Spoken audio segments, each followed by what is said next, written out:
Hello, everyone. Thank you all for coming. It's hard to believe that a week ago we were running after people in the street around the synagogue, and today we're all sitting here at the JW3. That's the contrast of Stop the Hate, I guess.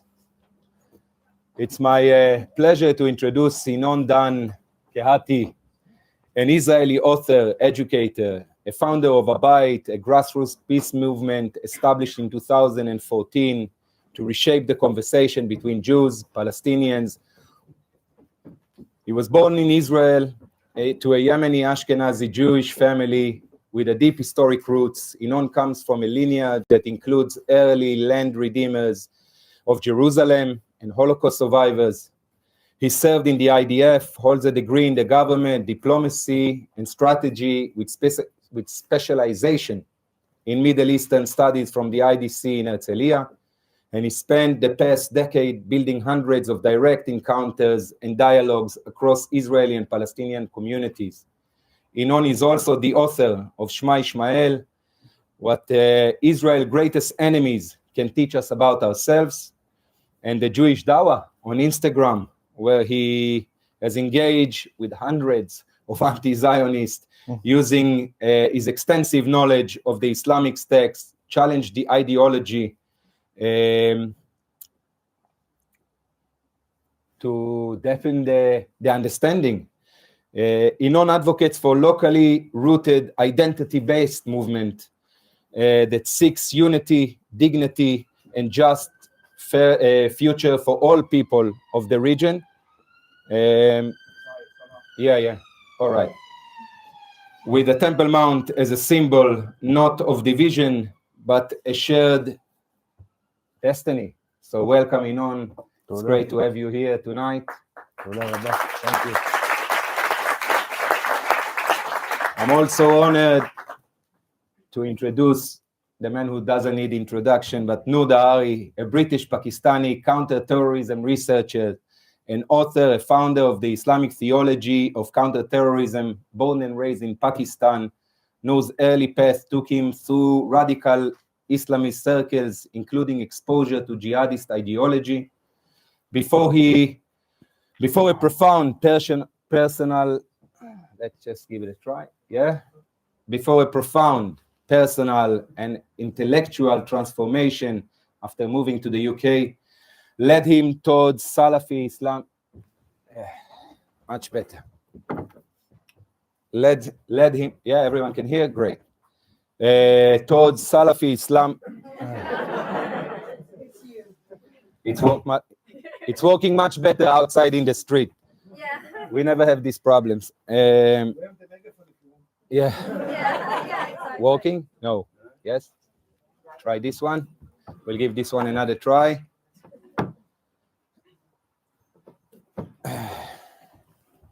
As I was saying, Noor Dahri.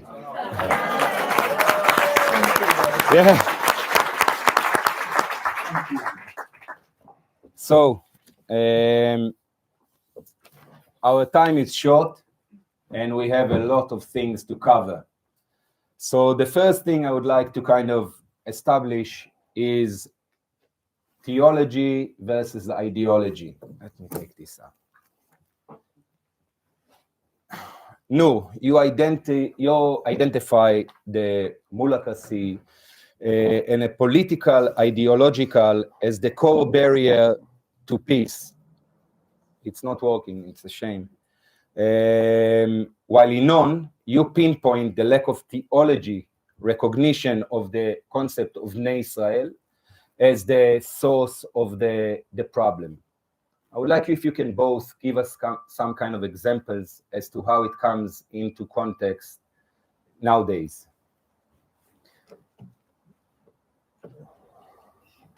Ladies and gentlemen, thank you very much for inviting me here. Mulacracy is a completely different word than the imams, than the scholars. Mulacracy is actually an authoritarian ideology, which some radical Islamist terrorists hold that. And that is a mixture set of Islam's extremist ideologies. and that creates the mullahcracy. Mullahcracy is connected very much to the political Islam, the Islamism, which is completely different than the core principles of Islam. We believe in Islam, not Islamism, okay? And anti-Semitism is a monopoly of Islamism, not Islam. And I'm the great example of that, because when I was a part of political Islam, when I was a part of Islamism, I had a great hate against Jews while living in Pakistan. And one of the reasons that when I was recruited by Islamist organization and I was sent to Afghanistan for military training, and that was one of the reasons was anti-Zionism, anti-Semitism. And we never differentiate anti-Zionism from the anti-Semitism, because we consider that the Jews are the problems in the world.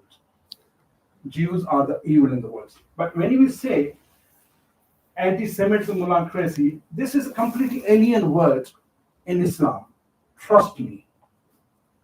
I will explain to you further that that word is alien. It was introduced, anti-Semitism, that had already introduced in Islam in the early 90s, when 1893 to 1903, when first aliyah of Jews came from Eastern European because of their persecution of pogrom, and came to the Holy Land, and that Holy Land was under the Ottoman Empire. And then second aliyah that came prior to Second World War, and that aliyah for the Jewish came from Russia, and again same issue, pogrom. That was one of the points when they landed in Holy Land. Arabs, inhabitants in Israel, in the Holy Land, in Jerusalem, surroundings, they didn't like that aliyah actually, which you are very much aware of your history. That era, First World War, Second World War, that era was actually an occupational era of Western colonizers in the Middle East. And if you remember the Muslim Brotherhood, Ikhwan al-Muslimin, which is Hamas is a branch of Ikhwan al-Muslimin, that Islamism actually, that political ideology was introduced in around 1921, and Muslim Brotherhood was created in 1928, which after 2 years is going to, they are going to celebrate 100 years of their ideology. And that was one of the reasons anti-Semitism was increased in the Middle East, specifically in Israel, in the Holy Land. And that was Israel was not created. The modern Israel was not created. And the second reason was the mullahcracy of the anti-Semitism connection is the political and religious leaders in the Holy Land. They turned the entire Palestinian, that time, I can't say Palestinians, I don't want to use this Palestinian because it's a newly created word. They don't have any history. I want to use Arabs, Muslim Arabs. So these Muslims, Arabs, their mindset, they were indoctrinated by these mullahs, political religious figures, such as Husseini. Hajamin al-Husseini. Haji al-Husseini, right? Yes, he was from Jerusalem. His tribe still exists. That was the second reason anti-Semitism was introduced in the Arab, especially the Holy Land. The third was these colonizers, Western colonizers in the Middle East. They were from a Christian faith. They were from the Christian faith, Christian world. And I don't want to offend anyone, but what I say to you, in a Christian faith is that Jesus was crucified because of the Jews. And this is why the church supported anti-Semitism actually. And that Western powers who colonized this Middle East, they actually front or behind, they nurtured anti-Semitism, because anti-Semitism, what I'm saying, is nothing to do with Islam, because Jews didn't kill Muhammad, but Jews killed the Son of God, which Christian believes. That's right.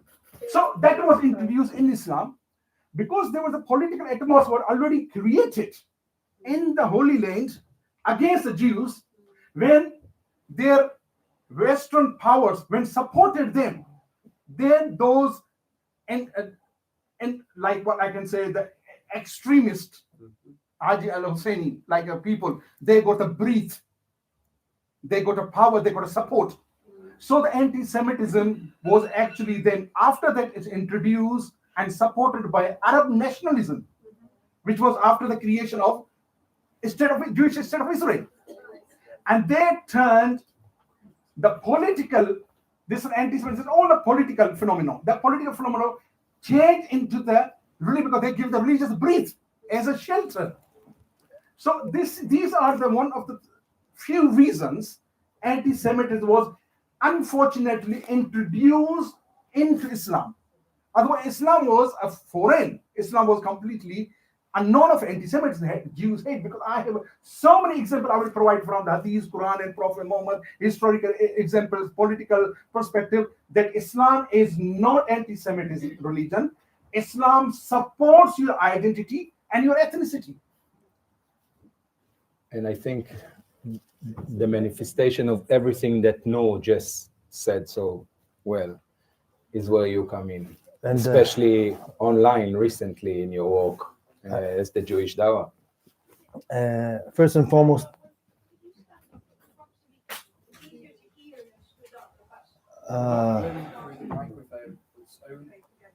is the microphone working? Oh, he has a problem with this microphone? We will sort out the problem with the microphone. It will be a bit difficult to just do it the whole thing standing up. Yeah. It's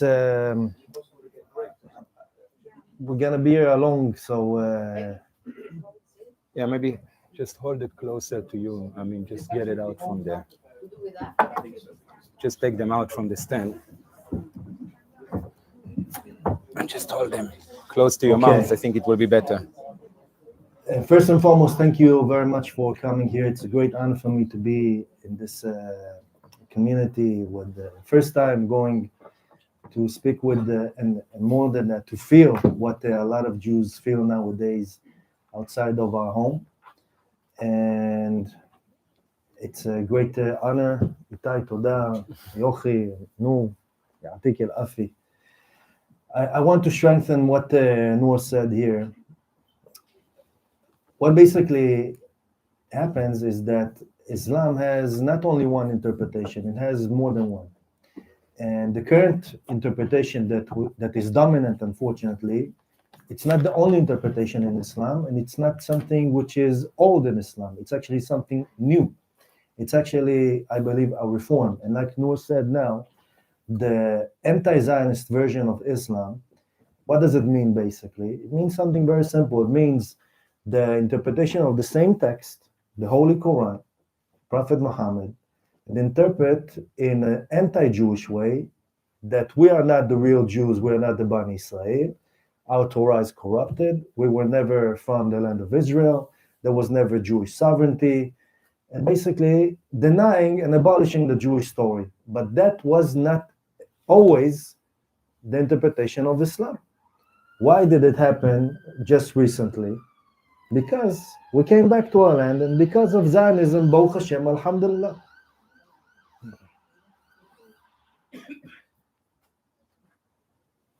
Now, and I want to touch something very important to understand, is that why it happened now, because during 1,300 years, actually, we, the Jewish people, we were subjects under Muslim rule. Sometimes it was in a good way, and sometimes it wasn't. For me, for example, I'm half Yemenite, half Polish, but from Judea, of course. Those took in a decree the orphan Jews or Christians from their remaining mother of. So that's not a God means. Do you understand what I'm trying to say? It's exactly the same way. traditional Islam or Islamism. Unfortunately, in the West, specifically in the Holy Land Israel, Islam has become a more protective, proactive, and more extreme, and more, I can say, dominance, so that you cannot see the actual traditional Islam, which supports your rights, your ethnicity, your holy land, your presence in the holy land is supported by Islam, not Islamism. Because Islamism, the beliefs in Islamism, beautiful. Thank you very much. So, Atai, my friend, try to understand one thing. There's not modern Islam, moderation. All right. If we go back, if we convince our Muslims who are indoctrinated by Islamism, bring them back to the tradition of Islam, which Islam is pro-Jewish Islam, pro-Torah Islam, we achieve our goal. Whenever we say, oh, it's a modern Islam, moderate Islam, or I'm a moderate Muslim, I want to reform, no one will accept me. No any Muslim will say, oh, bugger off. Who the hell you are in reform? God words. Do you understand? Or those Muslims, activists who call themselves reformists. I respect their opinion, but I don't agree with them. You can't reform. You can't reform the word of God.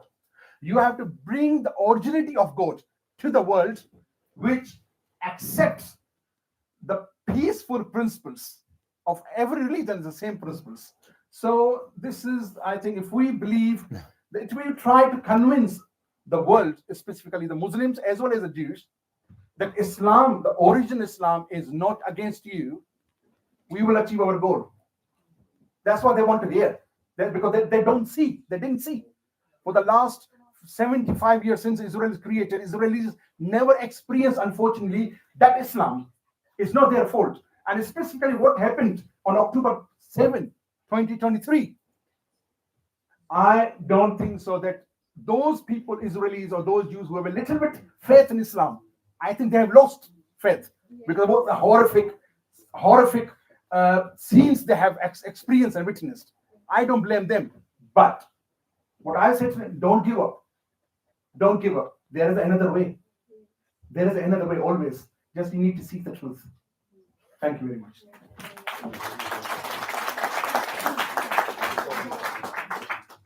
You know, I come from the field of activism on the ground. I started my path 2014 was 14 years after the second Intifada, where I lost faith in peace completely. And then I met Palestinians on the ground. Some of them became really my best friends. The person that the first Palestinian I met, John, who was like my brother. I felt from 5 minutes, I find my lost brother. But to meet Palestinians on the ground and understand also the Islamic identity through, excuse me? Oh, I mean, people that, I understand the question. It's okay. No, it's okay. It's a legitimate question. From Judea and Samaria, from Ramallah, Hebron, Bethlehem, also from Gaza, but mostly from, where I live close. Yeah. But, to encounter with an identity of Muslims, Palestinians, that do not negate or abolish the Jewish story, that view the Torah as a part of Islam, because actually, I don't know how much you guys know, but the Quran came to confirm the Torah, not to abolish the Torah. And, the covenant of Hashem and Am Israel is mentioned in the Torah, in the Quran. It's a concept that Islam and Prophet Muhammad repeat time and time again. By the way, I want to share with you something. How many of you heard that the Quran refers to us Jews as monkeys and pigs? Raise your hand. A lot of people. My question is, do you know why in the Quran we are being referred to as monkeys and pigs? I will tell you why. Because we didn't keep the Shabbat. And we didn't keep the commandments from Hashem to us. Is that a criticism that we need to embrace? I said yes. And by the way, in our Torah, there's much more criticism than in all of the Quran. So the Quran, when being viewed from the perspective of not anti-Zionist Islam, but from Salafi Islam, came to confirm and to strengthen the Jews actually to believe in our commandments from Hashem. And that's important to understand the context. Now, indeed, we have a problem with anti-Zionist Islam that is the dominant interpretation of Islam today. But in the same time, we need also to give a counter response as Jews to this interpretation, which is corrupted. And one final thing before I will return to you the mic that is working, Baruch Hashem, Alhamdulillah. Yes. You guys know me, you know what I support. I support political solution, restoration of Jewish-Israeli rule from the river to the sea, Judea and Samaria, and even Gaza in certain conditions. But you know, any political solution that we're going to talk about, which is like a house or like a building, if you want, if you will not have the cornerstone, the foundation, the theological interpretation that create completion between the Holy Torah and the Holy Quran together in one big picture, anything, any level that we put of the political solution, we're gonna crumble. And I don't think that I'm wrong. So we have to adapt and formulate a new narrative that includes the deep traditional story of us and the deep traditional story of them. But we have failed to do that. And unfortunately, who dominates the conversation of peace in our side are very liberal. They do not include the Torah and our traditional values in the conversation, and that's a big problem. So that's something. It's an interesting point. Why are you cutting me? Sorry. I was holding, and then the mic problem, and I just had to go. And anyway, we're Israelis. You should be used to it. So this is an interesting point that you just touched, because I think for a lot of people, what you're saying makes total sense. So why wasn't it included till now in any of the peace agreements offered? That's the first easy question, because you kind of touched upon it. But what is a manifestation of such an idea? I mean, how do you see it as a practical solution, as viable steps? You mean political steps on the ground? Yes. Okay. The first answer to your question is because most of the establishment that is in encounter with Palestinians let's divide it to the peace industry and the political establishment in Israel. Well, the peace industry, we know. I mean, no disrespect, but they have the deep of the Jewish story. They have a lot of maybe universal value, but they have almost no national and religious values that I think is super important in the conversation. And they exclude also Judea and Samaria from the future Jewish story or the Jewish future or the Jewish vision. And they were the ones in friction with the Palestinians. But unfortunately, the national religious that I am from, basically, I support them. I see them as the torchbearers of the story of our people. They do not know how to create even the fundamental basic conversation with Muslims because they think that all of Islam is anti-Zionist. So we have two layers here, actually. Now, regarding the political establishment, again, I think that it's come from our identity crisis that after 2,000 years in exile, that we didn't have to give answers, not only how to rule ourselves, because when we were in exile, we have to be distant from the other nations that we were a guest in their lands. Yeah. So either you were with us and convert, or you were against us, and we were segregated. Now, when we came back, we had to give answers how to rule ourselves again after 2,000 years, and it takes time. And our enemies didn't give us time to heal. So we didn't have to give answers how to include also the non-Jews, especially the Palestinian Muslims, under our rule. And we came from a very liberal approach towards peace. The peace means they are there, we are here, two-state solution, and basically implementing Western values in our region that is not Western at all.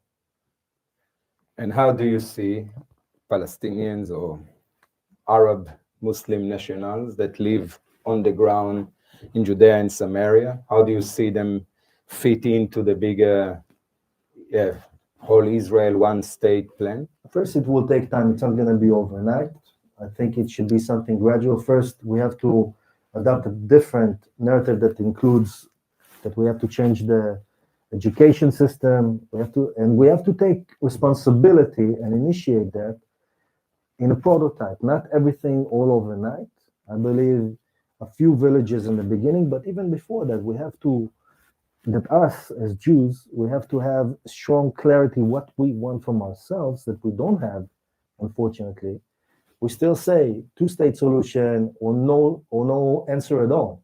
We don't have a clear answer regarding the challenge that our enemies put us in front of. For our enemies, it's really clear what they want, but we do not have an answer to their theological challenge towards us. Huh?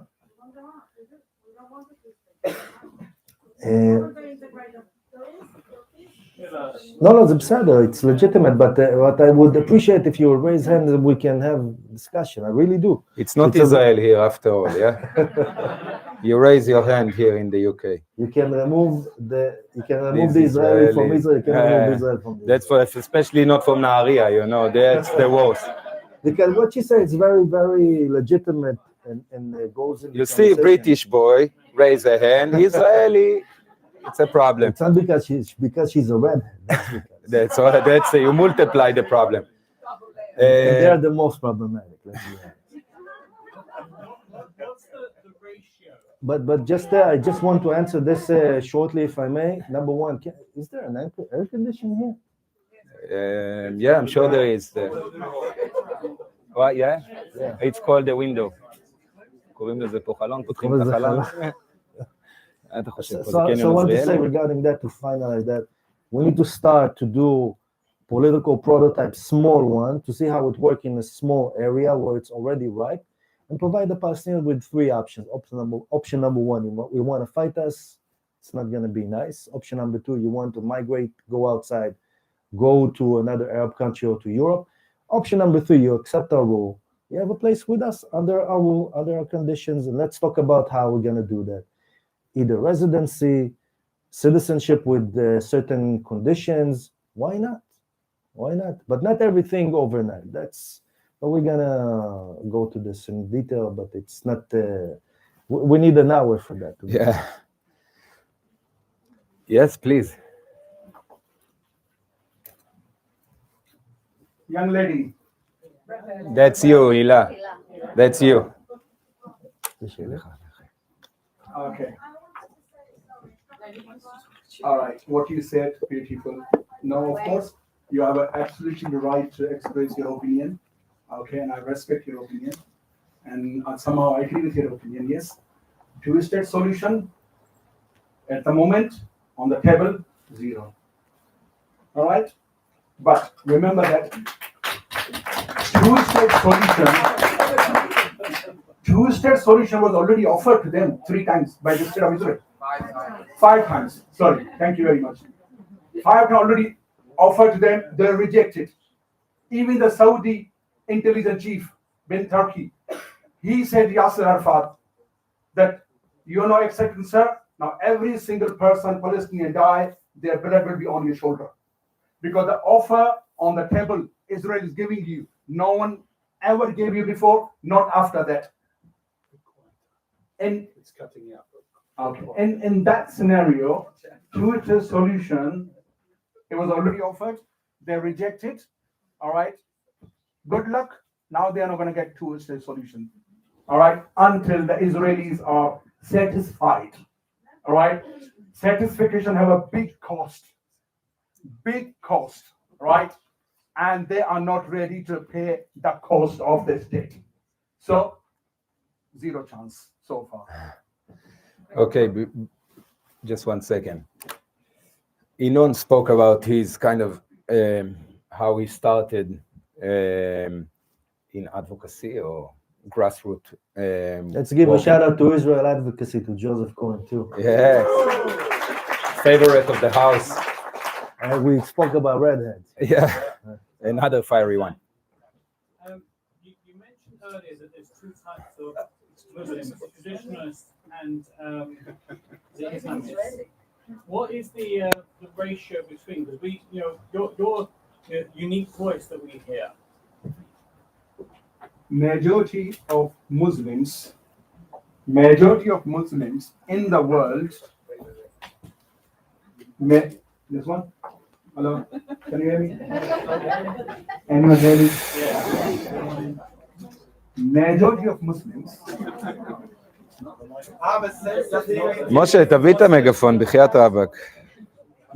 Majority of Muslims in the world, right, they are not Islamists. I can say more than 90% Muslims are not Islamists. Even those are Islamists, they actually don't know what Islamism is. Very tiny portion, they hold the Islamist views entirely with the full knowledge what actually political Islam is. The rest of people are completely unaware of it. So the ratio of Muslims, not Islamic, very high. That's a good news actually. But when we see Israel and Palestinian, Israel Gaza, Israel Hamas, conflicts, war, people of majority like United Kingdom, UK, majority of people, they support Palestinians, right? And there are three type of people. 1A, they don't have any knowledge about the conflict. Number B, 2, they have a very less and limited knowledge, right? And that is disinformation. Number 3, those who have knowledge but still hide the truth and that hate Jews. So if we provide them a rightful knowledge, I have still faith in my people that because it's not information warfare. To be honest, information warfare, Israelis have always lost. Military, they are very powerful. Information warfare, nil. Right? Because in the Western countries, they put all their resources on lobbying, which is okay. Pakistani government have a lobbies. Every countries have a lobbies in the Western parliaments, which is not bad. But on the grassroots level, to counter the Islamist narratives, specifically towards Jews, towards Israel, they have a zero work. Even I tried to convince politicians, Israeli politicians, ministers, think tanks, I failed. They don't realize. And opposite side, Muslim Brotherhood, they started from the bottom level, grassroots, to the top. This is why every institution in UK, you will find Muslim Brotherhood influence, even the 10 Downing, even the White House, because they work from the last 5-6 decades, grassroots. And now you can't beat them easily. It takes time. Because Israeli narrative has become a very, very weak. Not because of Islam isn't powerful, because they did not put their own efforts actually. And when I say to Israel that people don't like this truth, but you have to accept your mistakes. You have to accept. Without accepting, you can't win the shadow war actually. Shadow war. Maybe questions now or? We do. You want to do a few? Should we do a few questions now? I see a few hands. I don't see hands, so maybe just one moment. We're just gonna get a microphone to them. Our lovely Max is gonna get to you. Start here and then go around. Yes, start here and we go around. Just say your name, please, and if you don't mind standing up so we can see you. And hi, name's Mike. So, that's for the camera. That's for the camera. That's, oh, right. Oh, I just speak loudly. All right, got you. So a third group that we haven't mentioned yet tonight is the left-wing Free Palestine crowd that, well, for me, at least in Britain, is a significant concern. Inon, from the Israeli perspective, how much do you think the Free Palestine movement is a factor in prolonging the conflict? And to Noor, what extent do you think they are stoking and fanning the flames and sanitizing anti-Semitism within Islam itself? Okay, so that's a relatively very... Take the black one. Take the black one. Black one. Okay, so that's relatively very easy. First, we need to make a differentiation between the Zionist left and the radical left, the progressive left. The progressive left is basically inflaming the conflict, and they infantilize the Palestinians so much that they demand from them. Actually, I believe that the radical left is racist because they assume that there are cultures who are weak and inferior and therefore have no accountability. And therefore, they treat the Palestinians as have no accountability, and that's actually counterproductive to the Palestinians. But the problem with the left, this type of left, the progressive left, is once they're gonna change something in their mindset, they will stop to be who they are. That they're gonna crumble. So it's not worthy for them to do any repentance, and yeah, basically. Diana. Question I didn't get you. Sorry. How much do you think the Free Palestine progressive left movement is stoking the flames of anti-Semitism within Islam? It's a high level because this have you heard of green-red alliance? Right. So they both have. Let me tell you one thing. Very simple example I'm telling you. When I left jihadism, I came to UK, but I still hold anti-Semitic views. I need a platform. So what I need, I become a Marxist. I joined Marxism.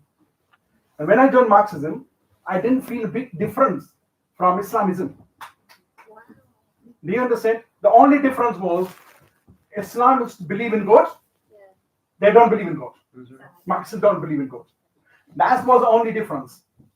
The narrative against Jews, against Israel, exactly the same.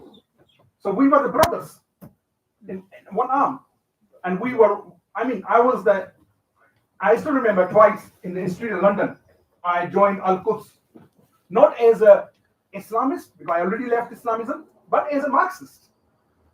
As a Marxist, I joined that march, and I was chanting in the central street, death to Zionists, death to Israel. And I was Marxist, not Islamist. But I still hold. So that's the green-red alliance. Of course, it exists, very powerful. This is why you can see in the streets, not only Muslim faces, in the front, they're all white faces, British faces. Who they are? They are the leftists, far leftist, Marxist, socialist, where the goal is only one.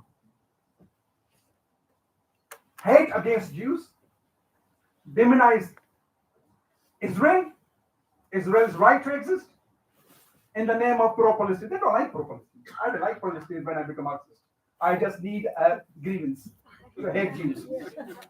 Honestly, I never met Palestinians. I didn't bother. I was Pakistani.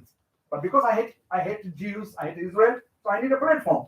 I needed some idiots. So I thought the Palestinian cause, some idiots are good for me. Honestly. So yes, it's fueling. Yes, it's high. Okay. Next one. Our questions are left here. Yeah. Noor, you've made clearly the distinction between Islamism with anti-Semitism and Islam without. And Inon, you've clarified for me the reference to apes and monkeys and pigs. And I ask this question respectfully, Noor. I don't know if it's the body of the Quran or a hadith or a surah, but does it not say that on the day of judgment, the rocks and the stones and the trees will cry out and say, "O Muslim, there is a Jew hiding behind me, come and kill him"? Could you clarify that for me, please? This is not in Quran, number one. This is in Hadith, Prophet sayings. According to some scholars, there are different type of Hadith. Daif, Mawzu, Marfu, Sahih, Ahsan, which means in English, weak, fabricated, or they have no chains, or authentic. Some scholars say this Hadith is Daif, very weak. So should not be considered as authority or authentic commandment from the Prophet. All right. Now, if you look at the history of this hadith, what you mentioned here, no one knew before. This was created by Hezbollah actually. Hezbollah brought this hadith forward. Before that, even we Muslims were unaware of this hadith. Do you understand? Why? Because this hadith was never taught. We never even gave importance to that as a hadith. Never, because it was not important. In traditional Islam, traditional Islam is not against Jews, against Israel. So this hadith was not important to us. But it was brought in the world. Hezbollah, Hassan Nasrallah brought this hadith actually. And that was spread through Hamas, then other jihadists, who, whenever they use Al-Qaeda, when we use any anti-Israel narrative, they use such hadith. But we call it a Hezbollah hadith actually. Do you understand? I'm sure Inon has a few more things he would like to add about it.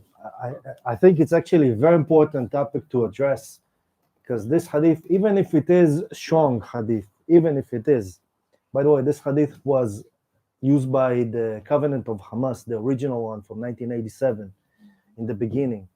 And it says actually the following, that in the day of judgment, the Jews will hide behind the stones and the trees, and the stones and the trees will tell the Muslim, there's a Jew behind me, come and kill him. What's the problem here? And this in one of my famous shorts, and I'm being serious now, because it's very important to understand the type of distortion and corruption of anti-Zionist Islam regarding Jews, their own unique and even legitimate source.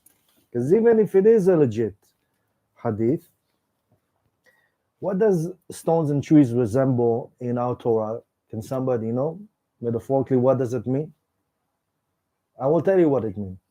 Stones and trees is where idol worshippers used to worship their idols under certain trees and above certain stones. It's a metaphor for idol worshiping. So when a Muslim and not Allah when the stone in the tree and not Allah call to the Muslims to kill the Jews, and the Muslims are fooled and listening to stones and trees, that's basically that they are being fooled by idol worshipping. That it's not that Allah is calling for the Muslims to kill the Jews, it's stones and trees. So that's, in a way, you can see how the corrupted interpretation of legitimate sources came into weaponized Islamic sources. So that's regarding that, and I think it's very important to not cancel even the hadith, to see that, but what does it mean? So it's very important. We will continue with the questions a bit later. We'll talk about pace. And the bottom line, I must say, the Muslim, like the Jew, need to listen to Allah, not to stones and trees. That's the bottom line. No, your strategy favor mostly confronting action and high-profile advocacy, think tanks, and such, aiming to a faster policy impact. On your work is centered on slow, incremental, deep grassroots dialogue. in our current geopolitical situation, does disruptive policies or incremental work have a better solution? Bearing in mind what you just said about the Muslim Brotherhood and the way they inserted themselves into everywhere, basically. Who wants to start? What's again the? I wasn't. So Sorry. Noor work targets more confronting, high-level advocacy through think tanks, public appearances, and so on. Your work is based more on incremental work through grassroots. So basically, It used to. Yeah, well, of course. Unfortunately. And I ask in today's climate of the geopolitical climate, what has better chances of, which strategy has a better chance of really getting the impact, really getting a policy change according? Look, I don't really know what has more chances. I know what I can do. I know what works for me, and also really believe in the book of Kohelet. It says in the Torah that everything has a time and place under the sun. That there's time for love and time for peace and time for war and time for hate and time for there's time for love and time for hate and time for war and time for peace. Now, unfortunately, we're in the time of war. I used to be in time of relatively peace, that I could create connections between the hardcore settlers and Palestinians. And now it's time for war and the battleground of consciousness, that is important to give tools to Jews and give them inspiration to know, number one, what they want from themselves. And number two, also to learn from our enemies who we truly are. And when I say that, I believe that now, because of the war, all of the eyes of the world are focused on us, focused on this tiny piece of land unproportionately, on the Jews and on the Palestinians. That means that we are indeed the chosen people, chosen to hate and chosen to love. But you cannot be indifferent to us. We must elevate this attention that is, before that I said to Noor, what is better, a child that is indifferent to his parents or a child that hates his parents? And hate is better than indifference, because at least there's a basis for the emotion. So, Be'ezrat Hashem, I hope that one day when we're going to have once people are going to read my book, of course. And I'm not kidding, I wrote a lot of things here that are a lot of information, a lot of Qur'an, a lot of Torah, a lot of very important sages like Rabbi Uri Sherki, Major General Gershon Cohen, things I learned from my Palestinian friends on the ground, things I learned from settlers, from but hardcore settlers. Once we're gonna have much more ideological clarity, we can advance. And before I pass Noor the mic, I have a lot to say about this, obviously, is that I really believe that our enemies are stick in the hand of Hashem to remove from us the remains of the exile.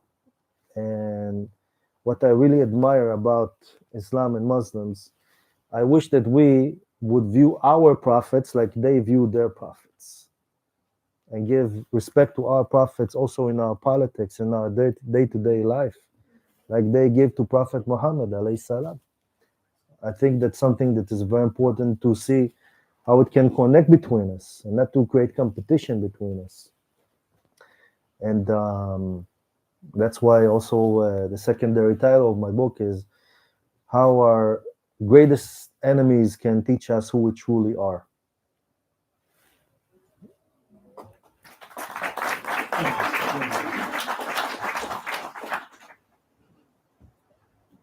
The problem we are facing is basically we Muslims. We follow the true essence of Islam. In UK, being supportive of the state of Israel, stand with a Jewish people, you people. the big problem for us is Muslims, Islamists. This is a big hurdle, big problem, big challenge for us. Their narratives. Why? Because let me tell you one thing. There are many Muslims. Now you try to understand this point. Many Muslims who left Islam, like Salafi Muslim Yusuf and other figures who left Islam, and now they're supporting the state of Israel. And I truly admire their efforts. I really love them. I really stand with their narrative, regardless of their left Islam. Religion is their personal matter, which is they can use. It's their choice. But how Islamists see, that's the point, is very important. Islamists see those who leave Islam and support Israel, they are not their priority.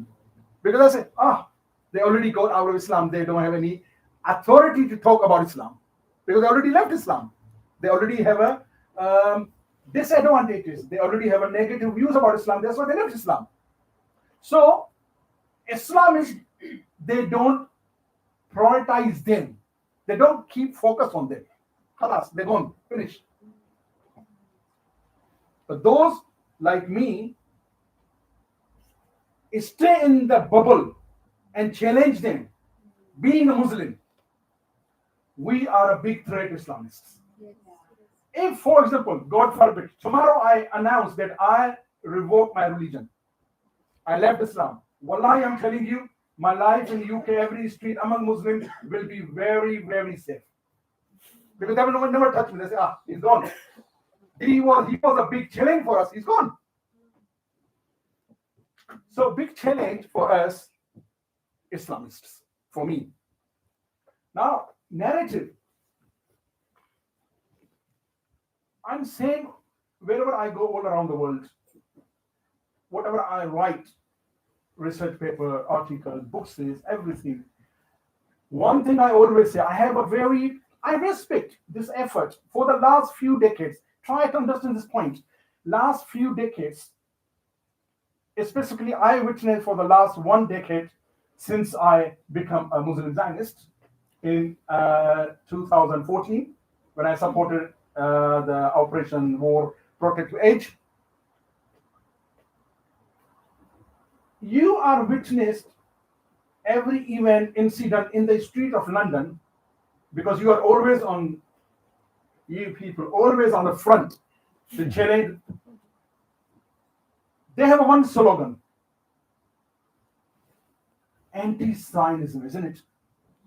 When you come across, are you anti-Semitic? No, we are not anti-Semitic. We are not anti-Jewish. We are anti-Zionist. So they hide their hatred of anti-Semitism, actually, which we feel it. We know it. Disguised under Zionism, anti-Zionism.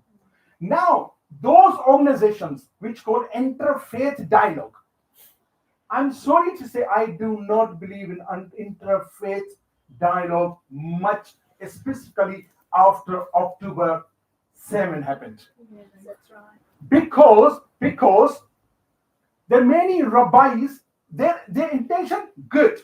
Their effort, phenomenal. Their hard work, fantastic. They want to bring up two communities, Judeo-Muslim, Judeo-Islam, together. But they missed one point, which is what? Zionism. They bring Qur'an, Torah together. Okay, good. But the thing is, in the street, they don't condemn Torah. They don't directly attack Jews like anti-Semitic. They attack everything under the name of Zionism. So, where is dialogue about Zionism? No, you can't find. Have you seen anti-international conference combating anti-Zionist narratives? No. Combating anti-Semitism everywhere. Right? But I believe there should have been direct dialogue between Jews and Muslims about Zionism. Because Muslims, they don't know about Zionism. Because there's so many conspiracy theories about Zionism. It's a cult, it's a devil idea, it's anti-Islam, anti-Muhammad, anti-Muslims. Right? They absolutely have no knowledge and no any Jewish organization or any person, Israelis, they brought this idea to the Muslims, right? That Zionism actually is not what you consider, what you think, right? They are against Zionists. So you have to bring that topic on front.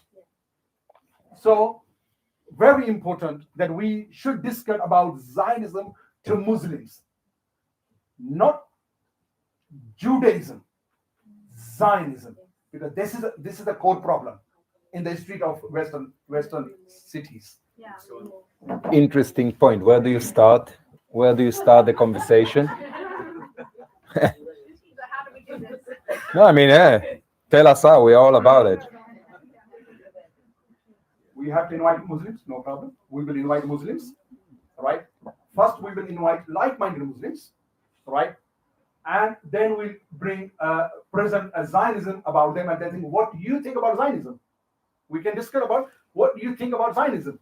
Obviously, 90% their narrative will be obviously negative because they don't know anything about Zionism.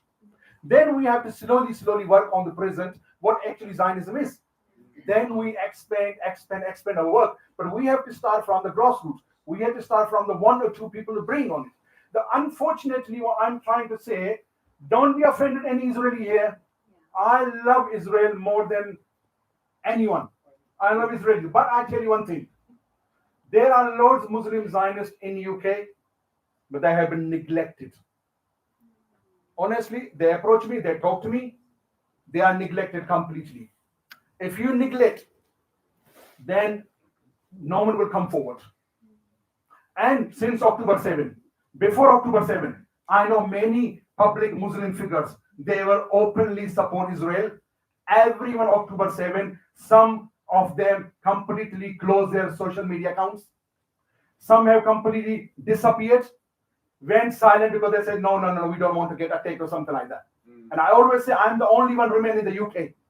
Openly support Israel. Israel all war and Zionism. Right? Do not neglect, because you need Muslims. You need Muslims. Bring them forward. Don't neglect them.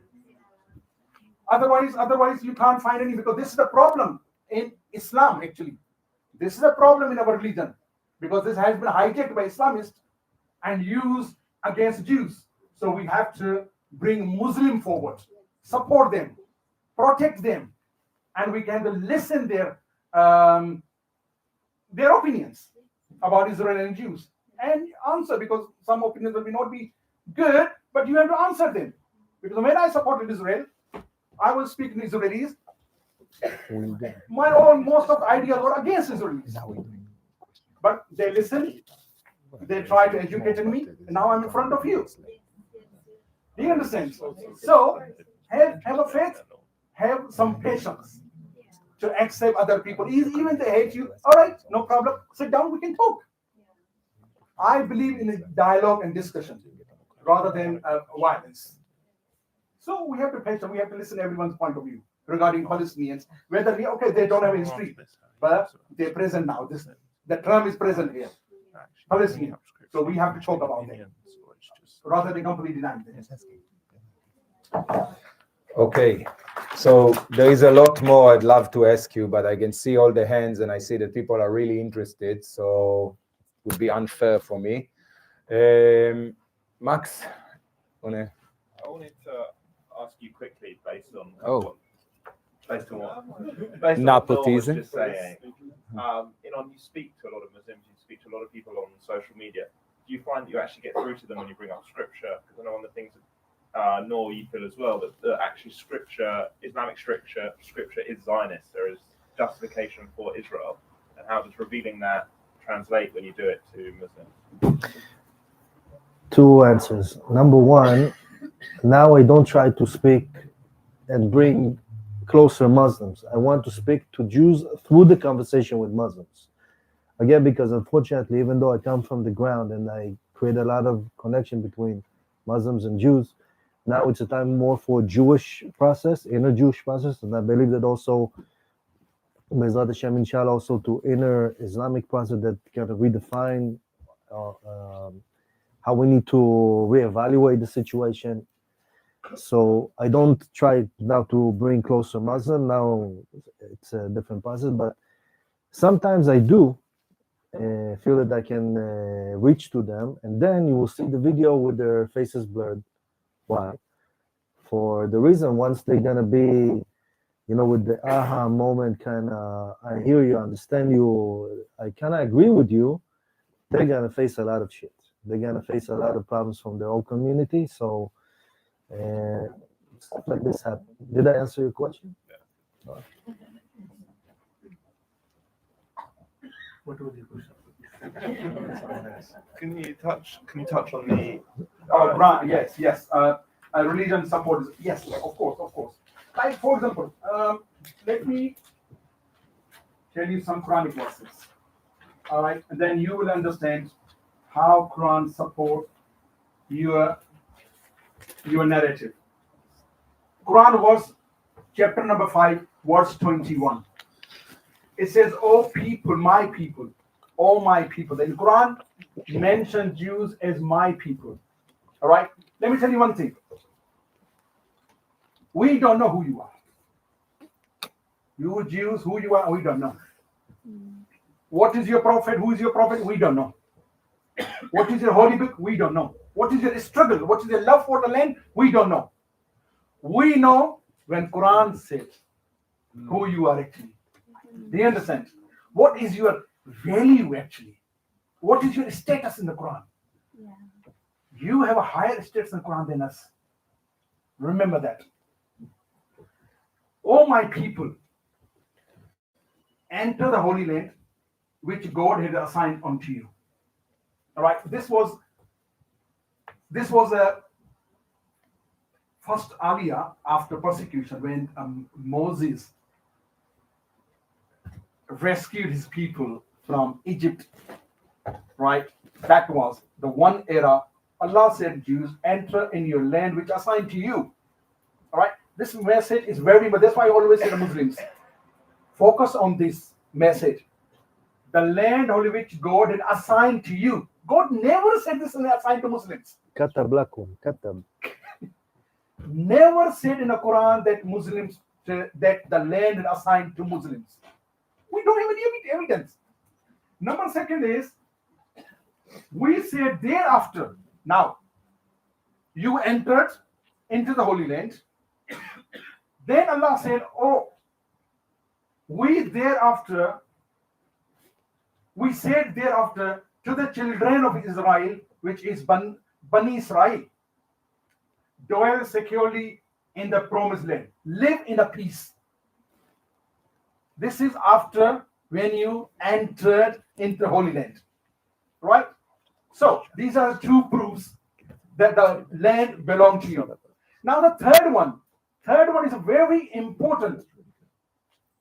And when the end of the world is near, when the doomsday will come near, when the end of the time will come, we will gather you again into the promised land. Which means here, God knew that you will be expelled again from the Holy Land. So, when the near time will come, I will gather you from every corner of the world back to the Holy Land, which is promised land to you. So there are three eras. The last era which is mentioned is a now. It's a now. When everyone now, because God knows that you will have a state of Israel again. You will re-establish, in which is 1948. And then he says, then I will gather. This is Allah's mission. Aliyah is a mission of God. That he said it's his responsibility to bring every Jews across the world, Aliyah, to the promised land. Now, in according to these 2-3 verses on different eras, mentioned that the rightful owners of the Holy Land are Jews. We Muslims are not owners, unfortunately, because we love this land. We want to own. We want to own this land, but actually it's not. God said no, don't you dare to think even. It's no. Yes, those Muslims, caliphates who conquered this land. So the land came under Islamic Empire. Again, it was as a trust, amana. So when the rightful owners come, you have to hand it over this land to the rightful owners, which are Jews. So this was only amana, and this is mentioned in the Quran and in Hadith as well. Like when I say another Hadith, Prophet Hadith. Now, whatever a Prophet says, we believe and we act. This is a part of our faith. We have to. Now, Prophet said, let me tell you one Hadith, so you will understand the concept. Is Muslims, my people, don't understand. In Hadith, Prophet said, when the time comes, the right time will come, you, the army of Islam, Muslims, you go and conquer Constantinople, which is actually Turkey, Istanbul. Go and the army that time, which will conquer Constantinople, Turkey, Istanbul. Prophet said, every single person in the army will go to paradise. This is a big reward given by the Prophet who will conquer Istanbul, Turkey. Prophet never said that whoever conquered Jerusalem will go to enter into paradise, Jannah. No, Prophet never even said go and conquer Jerusalem. Never said.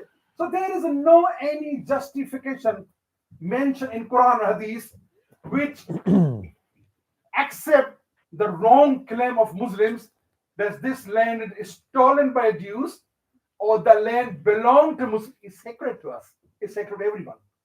Because all prophets of Bani Israel, Prophet Bani Israel, which we believe the prophet of Islam, prophets of Islam, because Islam is a religion, Islam is a mirror religion of Judaism. It's a mirror religion of Judaism. We have a more similarity between Islam and Judaism than with any other religion. We have learned a lot of things from Judaism. This is why Prophet Muhammad said, Moses is my brother. Why he said Moses is my brother? He didn't say other prophets. He said, Moses is remember my ummah, Moses is my brother. Which means his descendants are your brothers. Through Ishmael. So there is no enmity in Islam against Jews and the traditional Islam. But Islamism is a star from the head of Jews. So this was my answer of my question. Thank you very much. That Islam supports Israel's right in the Holy Land, which is actually Zionism. Thank you. It's a really brilliant answer, and even Hillel will like that one. So, can I just check the first reference, chapter 5, verse 21? Can you tell me what the second reference was about the children of Israel should dwell in peace? What was the reference? Chapter 17, verse number 104. Okay. Chapter 17. We will send it on the WhatsApp group later. Don't worry.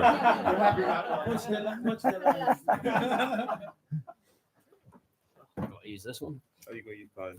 Yes. It's what I interviewed you downstairs about. I'm sure everyone's going to buy the JC on Thursday, but for those that don't, what can you speak a bit about the terrorist organization that you're part of and what made you leave, and also how you survived? I mean, we thank God that you did, but and then I've also got a really cool question for you and on afterwards. I mentioned a few words about that. Yes, I was a part of Islamist organization, Jihadist organization, and I was Islamist. I was a Jihadist. I was not a terrorist. There are three things that are different: extremist, Jihadist, and terrorist. Extremist are those who hold Islamist views. Jihadists are those who hold Islamist views as well as got jihadist military training. And terrorists are who committed an act of terrorism. So thanks God, my hands are clean from the innocent blood. So yes, I was I can say former jihadist. I was a part of the Islamist organization, which is called a Pakistani-based organization, which is called LET. LET was the organization that was later on in 2008. They attacked Mumbai 2008. So that was the organization. All right, and when I joined, I was I can say initial members of when the organization was formed by Pakistan Intelligence Agency, ISI. So I was a part of that, and I spent a few years in the organization. I was taken to Afghanistan. I spent time in Afghanistan, completed full military training, and then I was back to Pakistan. And few incidents which I cannot mention here is long, right? I left organization, which I realized that they are using a religion as a tool to achieve their political goals. Okay, but that time I didn't understand what the political goals are. But as I understood that organization works for a Pakistan Intelligence Agency, so that was one of the turning point for me to leave it, because they said, "Oh, this we are doing for everything for Allah." But actually, they were everything they were doing for the state of Pakistan, right? So then, yes, I left, and gentleman mentioned that how I survive. Let me tell you one thing: Islamist jihadization. You need to understand their mindset. There's a big difference between jihadists and criminals. Jihadist organization and mafias. You join criminal syndicate, you join mafias, when try to come out, they will not let you go. They will kill you. You understand? Some are like Italian mafia or something. But jihadist organization is a mindset, it's a free will. You join, you leave. They can't force you because this is a religious ideology. They can't force you to commit an act of terrorism unless your will. Do you understand? So left, they try to convince me, yeah, but I said no, and they said okay, let you go, because they knew it. The one person from 100,000 military trained people in Pakistan, one person can't do, because they are run by the state. They didn't know. If they would know that I will leave the country, you can become a Zionist. Oh my goodness. They didn't know that. Do you understand? But yes, surviving, leaving jihad organization and surviving is easy over there. There are so many people I know they left former jihadists in Pakistan. It's no problem. As long as they don't threat against them, that's fine. Amazing. This is just a really quick one for you, Inon. You were talking earlier about Judea Samaria at the West Bank, and this is going to piss a lot of people off, this question. Why, if we have to have dialogue with the Palestinians, with the Arab citizens of Judea Samaria, if we have to have dialogue with them anyway in order to own the place and they live there, why can't they own the place and we live there? You mean why do they not have, in my opinion, rights for a state, right? Why can't it be their state and we live there as Jews?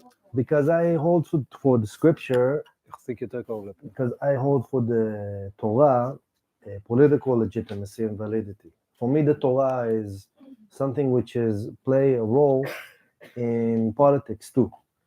And, like I respect them, that, they have their Qur'an, and how much, another thing to learn from them, actually, how much they give respect to their, 1,400-year-old tradition in day-to-day life. Why don't we give to something that is given to us 3,500 years ago, legitimacy in the present? And, when we convey to them that Judea and Samaria is not part of our homeland where we should restore our sovereignty, like we have actually not right, but a commitment to do, to inherit the land of Israel, then rightfully so, they look at us as not as the real children of Israel. And then problems begin. I will tell you a story, okay? And by the way, when I say that, I do not cancel the Palestinians belonging to the same place. I do not cancel that. I just define it differently. You want to live with us, you have a place with us. But it's not going to be under your rule. Because here, this is the land that Allah assigned, like in the Quran, like in our Torah, to the children of Israel. Now, I want to tell you a story, okay? A few years ago, I went to Jerusalem, to the old city, to speak with Muslims with a video camera. So I asked one Muslim. I asked him if he believed that there was a temple in, what they refer to as Al-Aqsa, we as Temple Mount. And he said to me, no, you didn't have a temple. I said, why? He said to me, because in 1967, when you reconquered Jerusalem, if you believed that you had a temple, you would destroy Al-Aqsa and you will build the temple.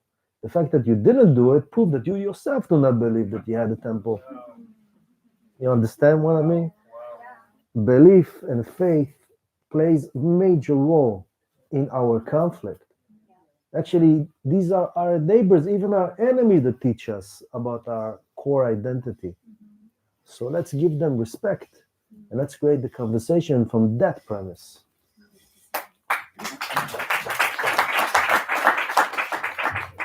Do you say, sorry to say something? Do you have Yeah. a few minutes? Do you know the status quo in Jerusalem, Al-Aqsa status quo, right? Which forbids is a mutual agreement between the state of Israel and the Jordan, which forbids Jews to pray in Temple Mount, except a day dedicated, right?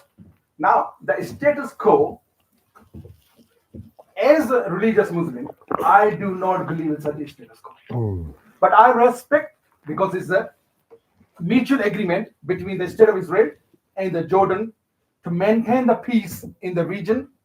So they implement a status quo mutually. But the status quo which restricts Jews to pray in the Temple Mount is actually against Islam. This is not a Sharia justification.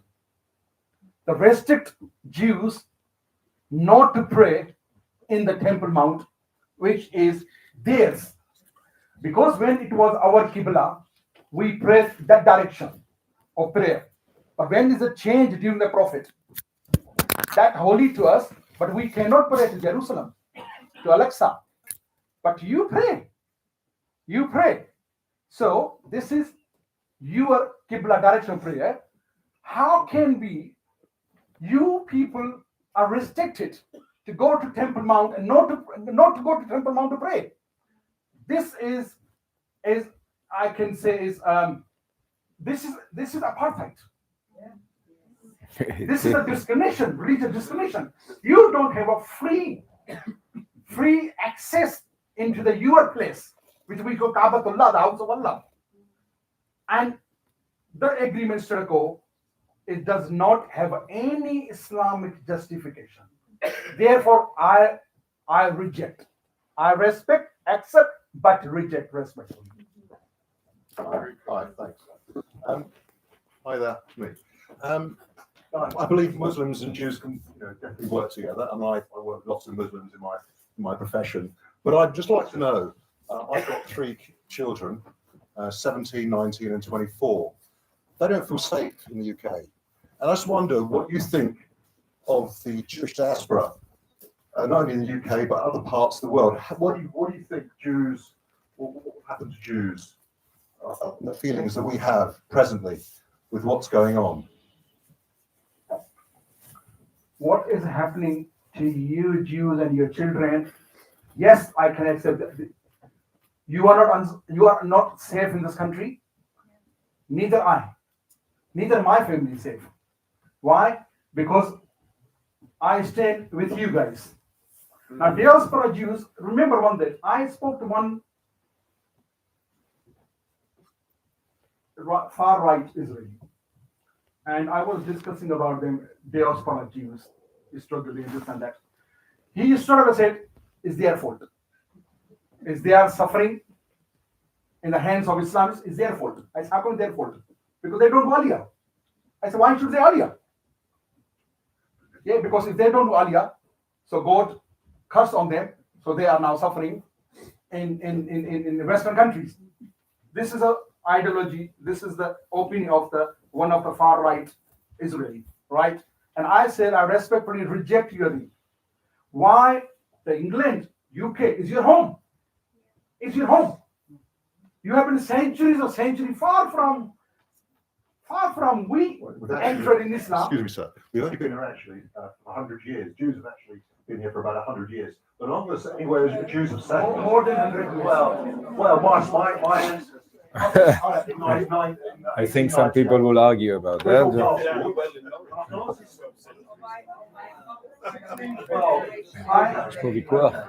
can understand. Jews, where they've mostly settled is in Poland. They settled in Poland for 500 years. That's where they felt very comfortable and very content. But certainly, my grandparents came over in 1898 from Poland and Russia.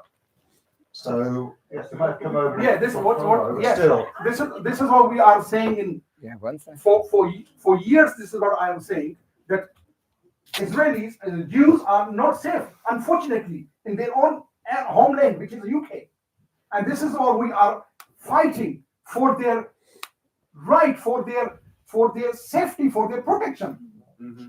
And the recently what happened in Manchester, innocent people, they were murdered by Islamists. What was their fault? They were going to invoke the name of the God in the synagogue, and they were mercilessly murdered. So Jews, of course, the Jews are not safe. But Aliyah is your wish, but Aliyah is not a solution. Mm-hmm. It's not a solution. What do you mean? All 300,000 Jews leave UK? Leave the ground open for Islamists? So take over? No. We have to stay and fight. Okay. For our space, because this is our land, this is our children, this is our ancestors' land. You have to stay, have to challenge them. You have never surrendered. Not Nazis, not Romans, not Assyrians. Why Islamists? Stay here and fight. Okay, let's move to the next question. Inon, you have something to say about this? No. I think Noor covered it very well. Let's move. Yeah. Somebody didn't spoke yet. Right. Use never afraid. Hello. So, Hi. Don't now. Thank you. Definitely learned a lot tonight. Thank you very much for coming. And it's really refreshing. Good to hear about your views on traditional Islam as opposed to Islamist beliefs. I've heard very similar things also from people like Ahmed Fouad Al-Khatib, who you may know, who has become a lot more prominent on people like Habib Ratigur and Call Me Back with Dan Sino. And I'd like to hear more of what you have to say, and I think it's important that it goes out there for the social cohesion of this country as much as anything else, because I think as much as we face a far left threat, the red-green alliance, as you put it, there is also, I believe, a creeping far right threat as well, as we've seen people like Konstantin Kisin, which I love his phenometry. I think you'd be very good on that. I think you'd be very. I think. Is that a question? Or? Sorry. My question is: do you think you could get your message out there to the far right as well, because they believe that I think they hijack they hijack the argument by saying that all Muslims hate Jews, and they're trying to get people on their side as well. That's what I hear some of, and also maybe Muslims as well don't understand the difference between traditional and Islamist culture. No, if we can just answer this quickly, because I think we covered that earlier in the talk. Okay. Let me thank you very much, gentlemen, for your thank you very much for your question. Thank you. Can I speak? Yeah, go for it. Go for it. Okay. Far rights are as much dangerous to the society as far left. Remember that before far left, they were the far right who caused genocide of Jews in the West. Unfortunately, they were the new far rights, the way they can call modern far rights, with same ideology. They were invited recently in the state of Israel. Yes. By one of the diaspora minister, Mr. Chikli, we follow each other on Twitter, I respect him. But what he did, I don't agree with him. Right? He held international conference combating anti-Semitism and invited all European far rights, not any single Muslim. Right? Not any single Muslim. So I was not invited. Amjad Taha not invited. Loya Al-Shari was not invited. Haris Rafi was not invited. Rahil Raza was not invited. Many Muslim theologians, scholars, they were not invited. You are combating anti-Semitism, which is the problem within our Islam, and you are inviting only far right to discuss. And I said to this minister, well, very good luck. And you think that you will counter a narrative anti-Semitism? No, don't worry, he doesn't think. Believe me, this minister in particular, he doesn't think. In general, he doesn't think. It's fine. It doesn't work. It doesn't work like this. All right? Yes, you invite everyone. Then you have a present Muslims view as well about anti-Semitism, because this is our problem. Let me tell you one thing. Anti-Semitism is more problem for Muslims, traditional Muslims, than you Jews. Because our religion has been used to promote hate against community. So these narratives goes against our religion. This is blasphemy. So we are the one who need to come forward to fight against anti-Semitism. Because you are victims, we are victims as well. Because our religion has been used. So we need to be in the front, not far right. Thank you. Let's move on to the next question. If you can hold the mic next to your mouth, we don't hear you. Thank you for being here, being an ally.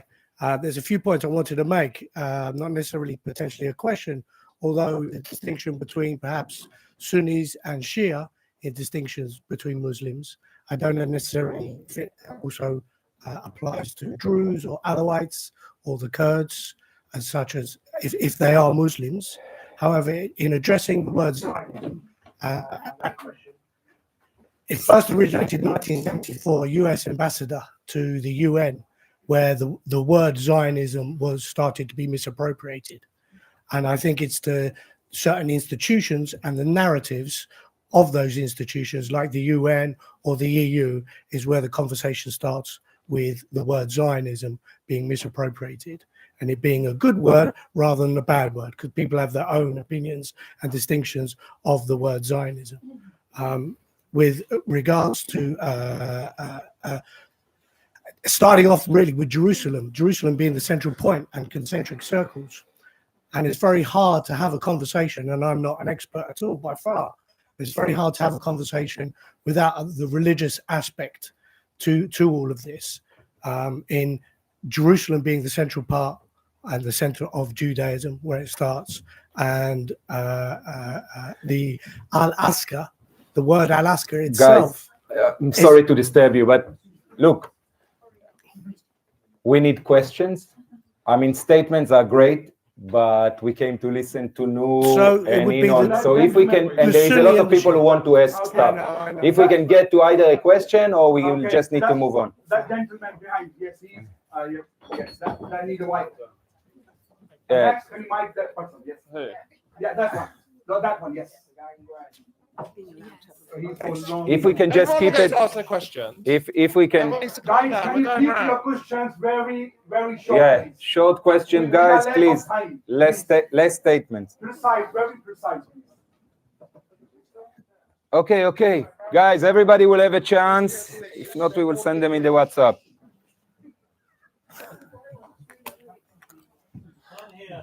Sir, hi. Sir, Hi. yes, please. Hi. My name is Robert. I'm not a Jewish person, but I got lots of Jewish Doesn't friends. matter. So my question is to you.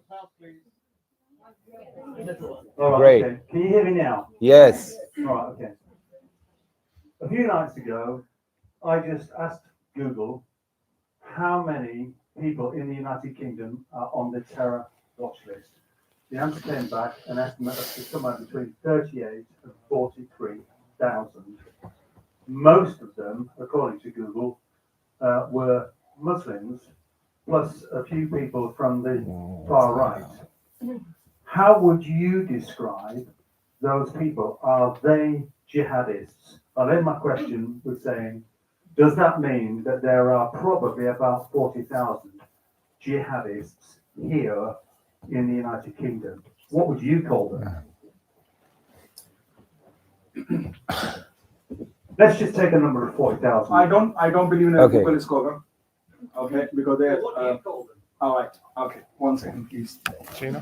MI5 director, he had a press conference a few years back, and he said, unfortunately, there are 25,000 Islamists are working among us.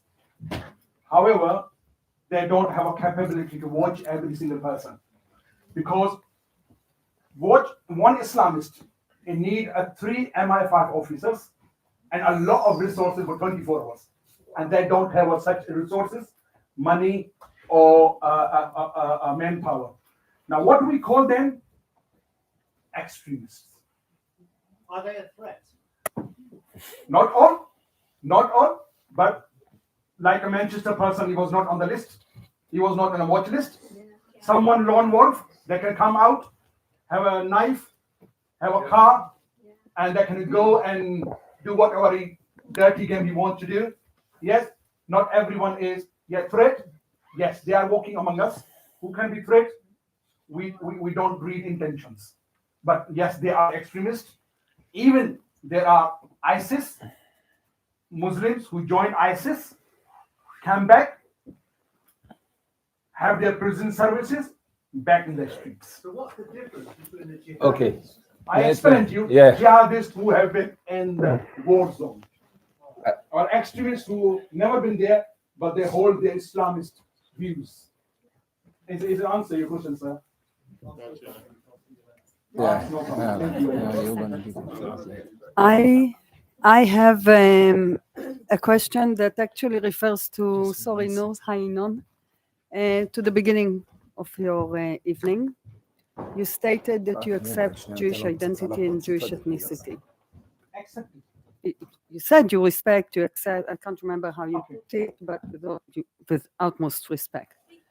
One thing that I found missing there is Jewish sovereignty. Now, I know you love Israel, I know you support us, and I know you're a Zionist. But the opening words with which you started is the main thing, in my opinion, how Muslims see us. And the second one is to Inon. How do we bridge the feeling for Israelis, for Jewish people around the world, that you never know when the next knife is going to come from, and develop trust?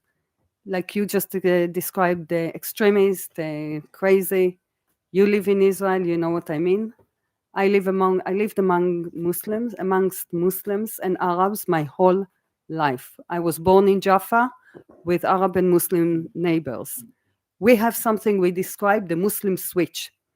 When the switch comes, the Jews die. How do you settle this between you two? Sorry. Well, sovereignty. Well, I explained this very earlier. I know your views. Israel's right to exit in Islam. That's why I mentioned Quran verses. That Islam believes Israeli Jews sovereignty over this land, which I already mentioned. I heard ownership. I didn't hear sovereignty. This is why I asked. So thank you. Ownership comes everything inside. Right, sovereignty, everything. Thank you. No, you are. Thank you. Thank you. No, There's one more. I have doesn't work. the answer to you is I don't have an answer, to be honest, because I do not know what is the intentions, what is the hearts and kidneys of somebody, anybody actually, that I'm in interaction with. I try to, if you refer to what I used to do when I was an activist, I had the fear, yes, when I went the first time to Ramallah or Bethlehem. But you know who protected me? Who made me feel at home? Palestinians that I created friendship and trust with. And there were people like that, for sure. I can testify that I created connections of trust for many years, and not even one hair of what I had fell. But again, I will not say it was all perfect. Out of the maybe 1,000 interactions I had with Palestinians, yeah, maybe 5 were not good.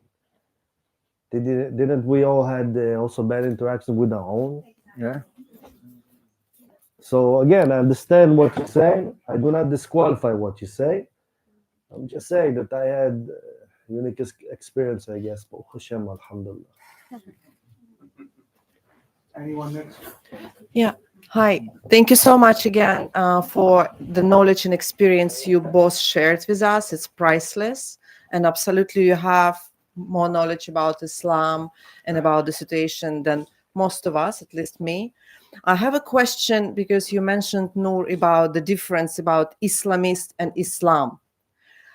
And I lived maybe 9 years in a Muslim country. And of many people in Turkey, they were telling, yes, we don't like radical Islam, we don't like that. But I want to point out that 100% I'm sure right now, after October 7, not exactly after October 7, but exactly when Israel decided to respond, there was no people left in Turkey who would be not on the opposite side of the conflict and who would not criticize Israel. Why? Because if they are just not having if they're just Islam people, not Islamist people, this is my first question. And I will just really use an opportunity about answering about Aliyah as a Russian Jew who left, with millions left when we had a chance, when we were in trap. We were not thinking, and Aliyah is a solution. Sorry.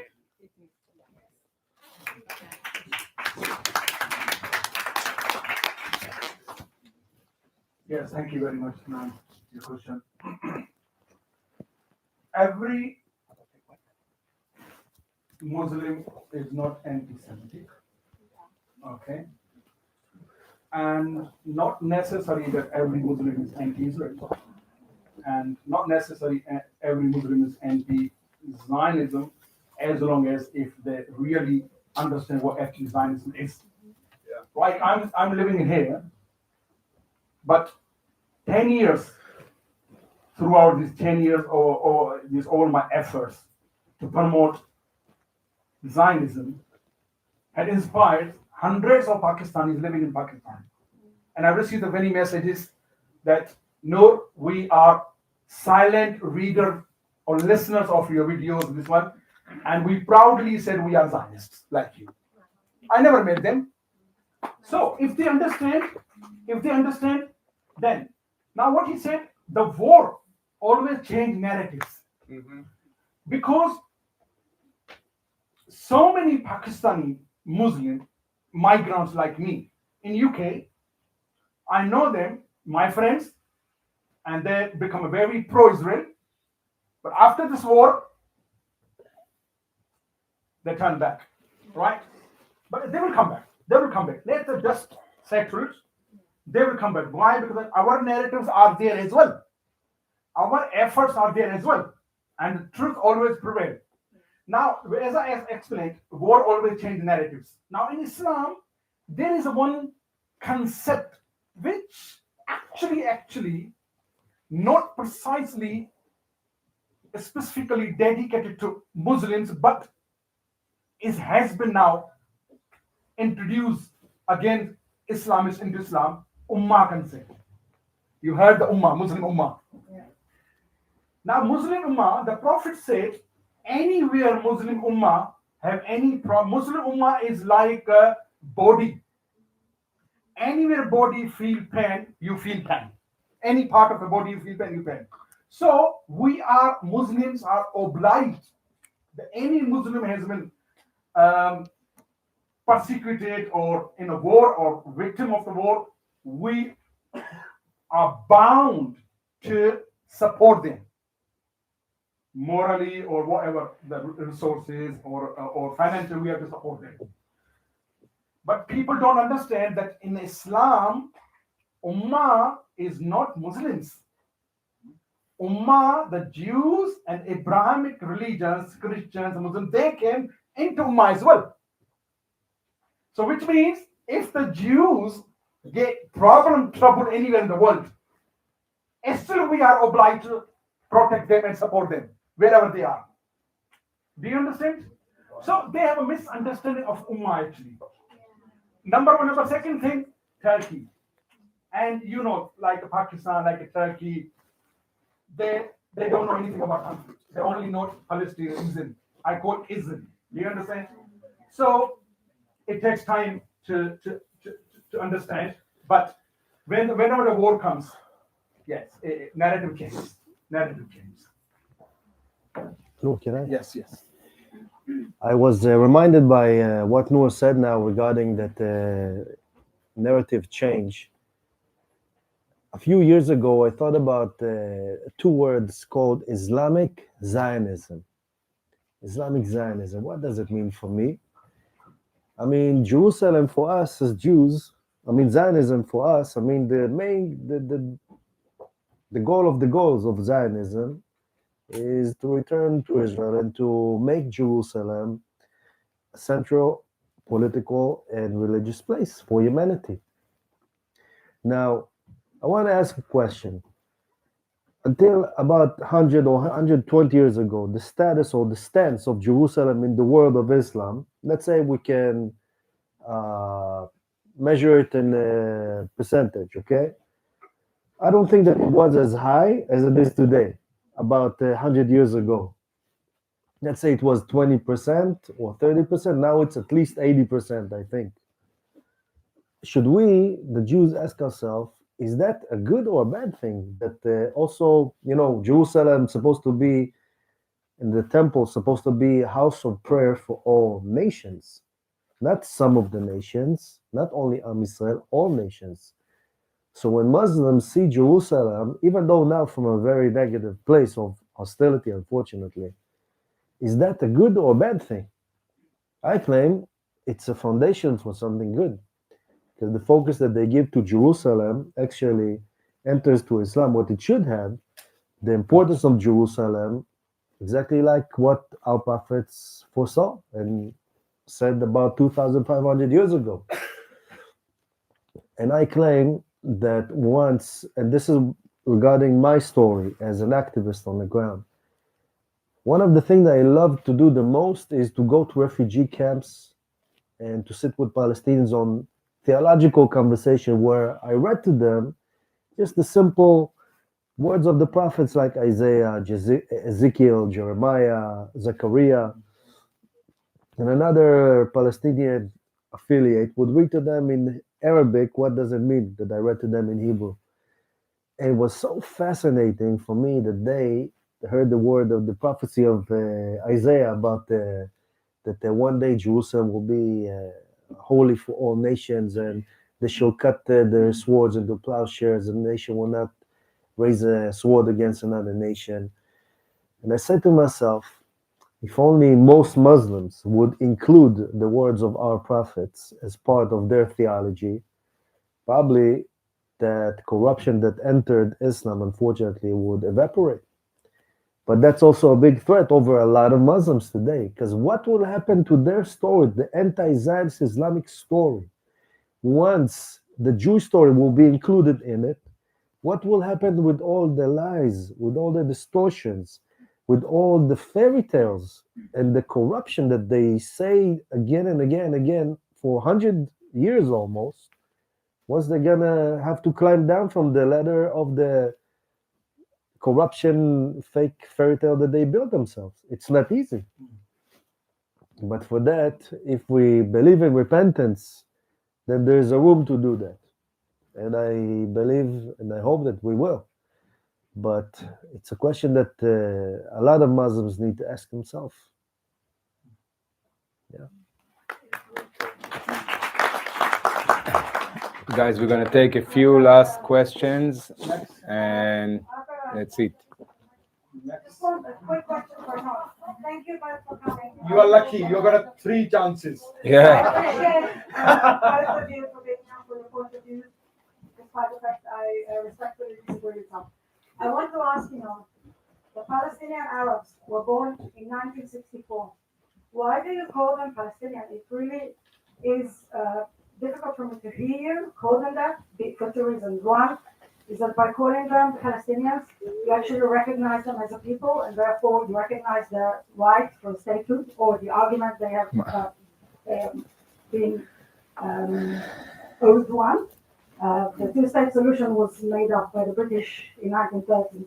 It's non-existent as far as I'm concerned. But why do you call them Palestinians and not Arabs? You know how many times I heard this question? Read my book after that. But I will give you an answer because you deserve an answer. First, I call them, even if they were referred to themselves as Martians, I would call them Martians. Doesn't matter to me, really. If there's an identity in front of me that called themselves something, I will refer to them the way they see themselves. The fact that they call themselves Palestinian doesn't mean that I somehow recognize that they have rightful sovereignty over the land of Israel from the river to the sea. Hell no. Okay? And look, by the way, even if they were Swedish, are there Swedish or Norwegians here? Sorry, I don't want to disrespect, but even if you were in the land of Israel, you have no right for sovereignty. Only the nation of Israel has the right or commitment to sovereignty in the land of Israel. This is the main point. And this is the main point. Other people, whatever they call themselves, to come to them, you to talk.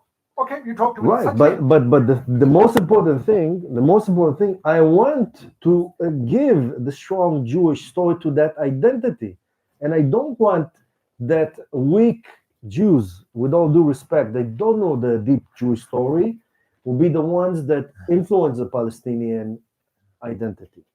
So therefore, I want to ask you a question. Should it be Jews like me and like other people like me that living the deep Jewish story that will be in the conversation with the Palestinians? Or should it be, submissive Jews that like to ask us the other in the conversation? You know the answer. You know that I'm right. I understand what you say. But from my experience, Kapala, I knew good, I knew bad, and I knew dirty Palestinians, like I knew Jews, by the way. Yeah. There are people good, bad, and dirty in every society. Exactly. But I agree with you regarding the identity. I agree with you regarding the identity that humans. You are humans. Right. So but I give you this. I agree with you that this identity is our rival identity. But still, in order to make a change, I need to speak with that identity and not to cancel even the conversation by just not calling them Palestinians. I don't think it's productive. Okay. Next question. I have a question about the Middle East, and I have a question about everywhere. My question about the Middle East is that Mordechai Kedar advocates an 8-state solution. Various other people, including Ed Hussein, advocate a 3-state solution. I'd be interested in your comments, yes, no, if not, why not? My question about everywhere, I think the problem now, a lot of it is outside religion. Recently, there was a survey run for the CAA by YouGov that found that about a quarter of the people in this country held at least 4 negative stereotypes about Jews. ADL found a smaller percentage that held at least 6 negative stereotypes. And is that not what makes so many people susceptible to indoctrination and propaganda? Well, regarding the first question, if I understand you correctly, What Dr. Mordechai Keida, who is a great friend and also someone that opened his door for me and my Palestinian partners in the beginning, very humble person that I have a lot of respect to. I think that his 8-step or 8-emirate plan is a step in the right direction, maybe, to dismantle the Palestinian Authority, which must be gone from this world. But it's not all of the solution. It's maybe a step towards, but it's not the I do not want to say final solution. We all know the connotation. I'm very cold, so I try to speak. Does anybody have tea here, by the way? Okay. But I think, again, if we do not define or redefine a new narrative or a new paradigm, ideological, that include the deep Jewish and the deep Palestinian and the deep Muslim and the deep Jewish story to create this framework, no matter what solution we're going to build it on, it's going to crumble. So first, we need to redefine strong Jewish story along with strong Palestinians and build the rest, especially the strong believers from both sides. The other question was to Noor, right?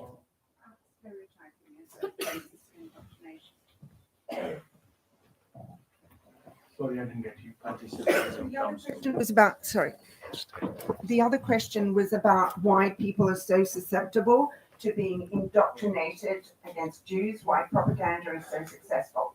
And there's been a lot of research that shows people in this country, as well as elsewhere, even in Ecuador, where I don't think there are any Jews, have negative stereotypes about Jews.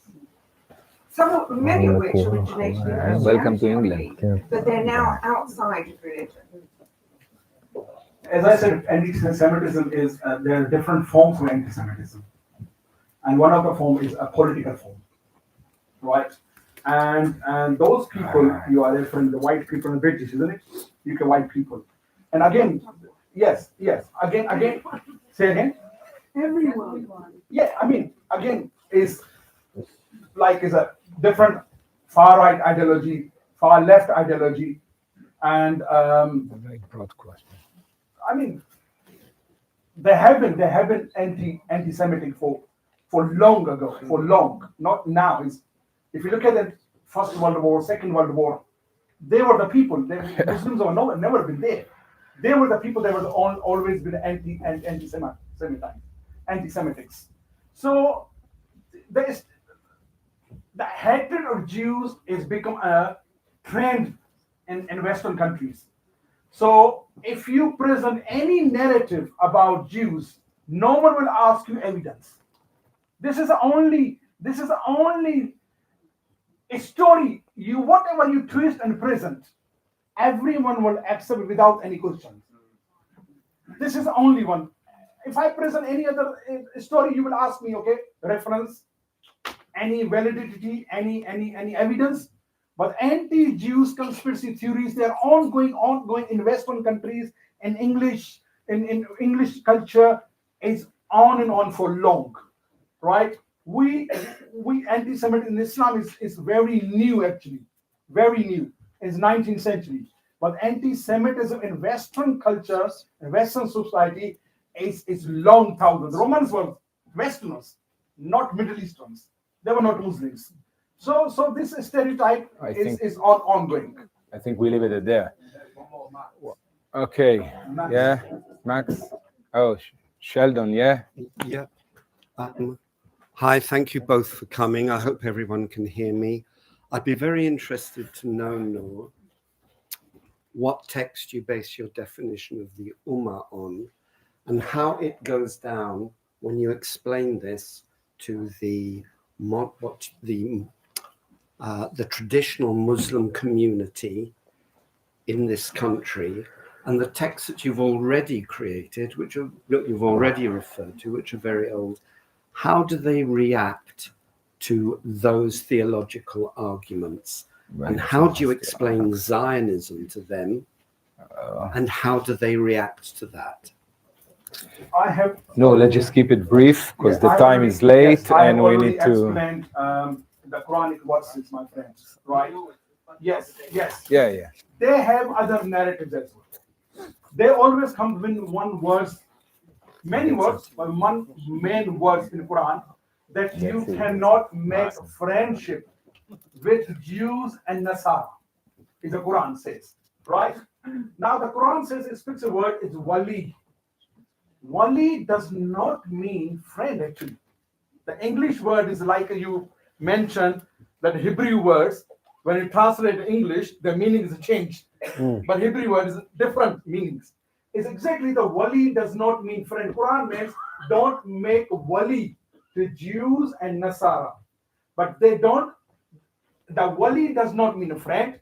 Wali means the person you share your secrets during the war. Do you understand? The specific verse is only for the specific situation. If you have a war with pagans, which had alliance with the Medina Jews, which trades.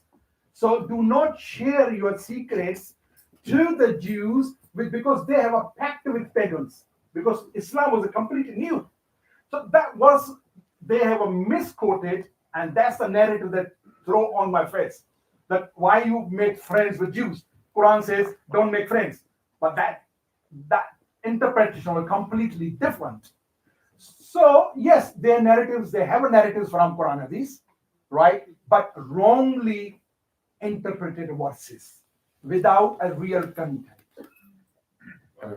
I think that's a good answer. That's as good as you're going to get at this time of the night. Max, last question. Thank you, guys. Lots of pressure. Last question, and I've had my hand up since the beginning, so it better be good. I do promise a question though.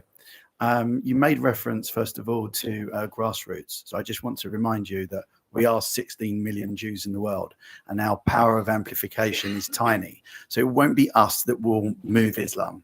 Okay. And then you made a very, very clear distinction between traditional Islam and Islamism. And you also said that the vast majority are traditional Muslims. Okay. So it's a minority.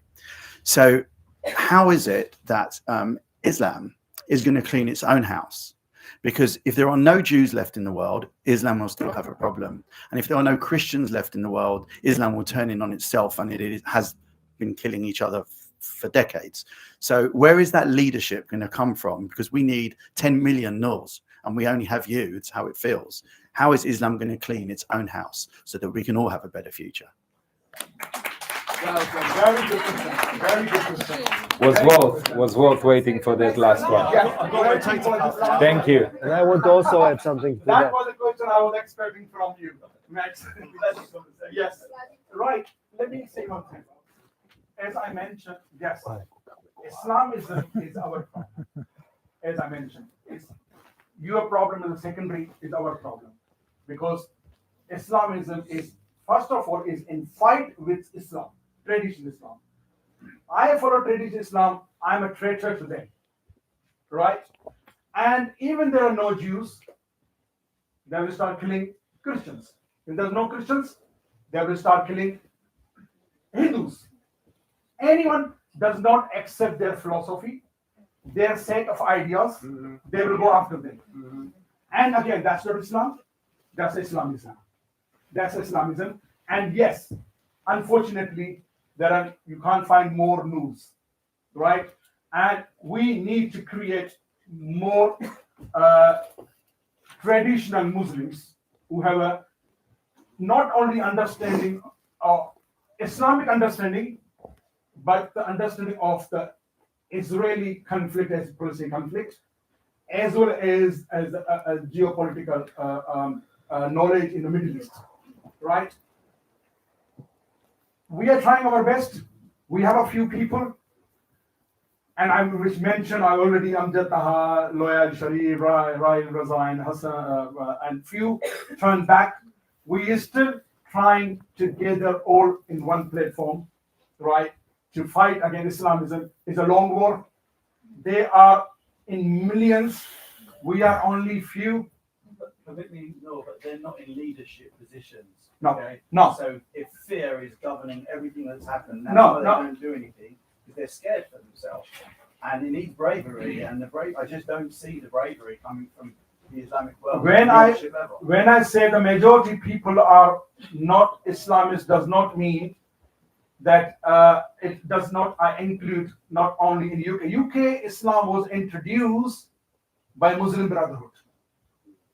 UK Islam was introduced by Muslim Brotherhood in 1960s and 70s, as well as a Jamaat Islami from Pakistan, Maududis. So, like a few organizations, I don't want to name it because I will be sued straight away. Few organizations here, they are directly, indirectly affiliated with Ikhwan al-Muslimin, and each organization hold 100 of mosques. 100 of mosques. So the bottom line is they are in a leading positions. They are in influential positions, not in Islamic institutions, but as well as the Western institutions, as well as the Western parliaments. So we try our best. Okay. We don't have any leading role because Islam in Britain is actually controlled and run by Islamists, financed by Qatar, Turkey, and supported by Hamas organizations, Hezbollah, Iranians. Their networks are more powerful and strong. And that's the Islam you see here. It's exactly Islam you are experiencing in Israel. That's Islam you are experiencing in the UK. There's no difference. Okay, no, I'm afraid we'll have to leave it at this. Guys, I want to thank you for sticking with us until the end. I want to thank you, Inon and Noor, for coming here and giving us all this knowledge. Thank the amazing Stop the Hate team for pulling this all off. Thank you and see you next time.